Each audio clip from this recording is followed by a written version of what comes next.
My dear parents, हमें एक चीज़ को समझने की ज़रूरत है कि देखिए इस दुनिया के अंदर जो भी काम पहले हुए हैं, जो अब हो रहे हैं या जो आने वाले वक्त में होंगे, उनमें से हर एक काम के पीछे कोई ना कोई वजह है, कोई ना कोई रीज़न है। देख, किसी भी इंसान का अमीर होना, गरीब होना, कामयाब होना, नाकामयाब होना, सेहतमंद होना, बीमार होना, नेक नाम होना, बदनाम होना, इन सब के पीछे कोई ना कोई रीज़न है, कोई ना कोई कॉज है।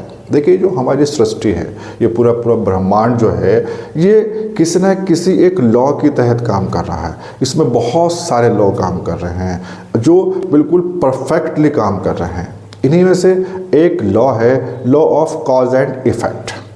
मतलब कि हर एक चीज़ के पीछे, हर एक काम के पीछे कोई ना कोई कॉज होता है। देखिए बिल्कुल इसी तरीके से जो हमारे बच्चे हैं, अगर वो ज़िद्दी हैं, वो हमारा कहना नहीं मानते हैं, बड़ों का कहना नहीं मानते हैं, आलस हैं, मेहनत से जी चुराते हैं, पढ़ाई में उनका इंटरेस्ट नहीं है, उनका स्क्रीन टाइम बहुत ज़्यादा है, मतलब कोई भी बच्चों के अंदर कोई भी कमी अगर है या कोई भी अच्छाई है, बच्चों में नहीं हमारे अंदर भी अगर कोई भी अच्छाई है या कोई कमी है, तो उसके पीछे कोई ना कोई रीज़न है, कोई ना कोई कॉज है।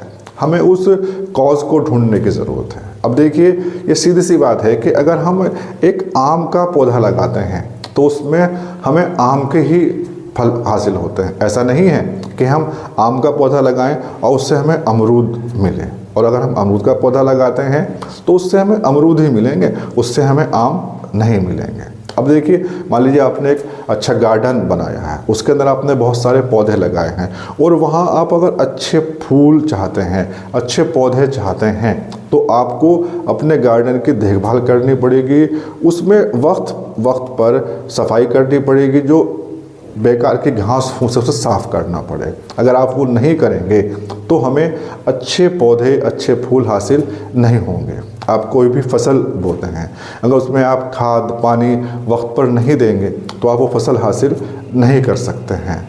देखिए वजह है कि अगर हम उसकी देखभाल नहीं करेंगे तो हमें वो फसल हासिल नहीं होगी।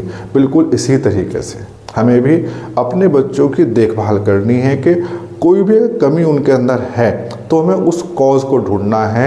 हमें बच्चे के अंदर, बच्चे पे काम नहीं करके बल्कि उस कॉज पे काम करना है कि ये आदत बच्चे के अंदर कहाँ से डेवलप हुई है, जो बच्चे के अंदर वो कमी आई है वो कहाँ से आई है। अगर आप उस कॉज तक पहुँच जाते हैं, आप उस कॉज को ख़त्म कर देते हैं, तो वो जो आदत बच्चे के अंदर पैदा हो गई है वो अपने आप ख़त्म हो जाएगी। और अगर हम कॉज पर काम नहीं करेंगे, हम बच्चे की आदत पर काम करेंगे, बच्चे को उस पर डांटेंगे, फटकारेंगे, उसे दूर करने की कोशिश करेंगे, तो वो नहीं हो पाएगा। तो हमें समझना है कि वजह क्या है, कॉज क्या है, हमें उस कॉज को ढूंढना होगा। और बिल्कुल ऐसे ही मतलब बच्चे के अंदर जो अच्छी आदतें हैं उसे कामयाब बनाने के लिए, उसकी शख्सियत को शानदार बनाने के लिए भी हमें कॉज देखना होगा कि किस वजह से, किस चीज़ से ये चीज़ें बच्चे के अंदर पैदा होंगी। हमें उस कॉज पे काम करना होगा, बच्चे पे ही नहीं बल्कि हमें अपने ऊपर भी काम करना होगा, उन कॉज के ऊपर काम करना होगा। हमें बच्चों को उस कॉज को ढूंढने में उनकी मदद करनी होगी कि कोई भी काम करने के लिए क्या वजह है, हमें उस काम को कैसे करना है। देखिए उस कॉज की वजह से ही रिज़ल्ट आएगा, उसकी वजह से ही परिणाम आएगा, बिना उस कॉज की वजह से परिणाम नहीं आएगा। देखिए सीधी सी बात है कि इस दुनिया के अंदर, अपनी लाइफ के अंदर कामयाब होने के लिए हमें मेहनत करनी होगी, आलस छोड़ना होगा, और जो काम हम करना चाहते हैं हमें उसको, उस स्किल को अपने अंदर डेवलप करना होगा।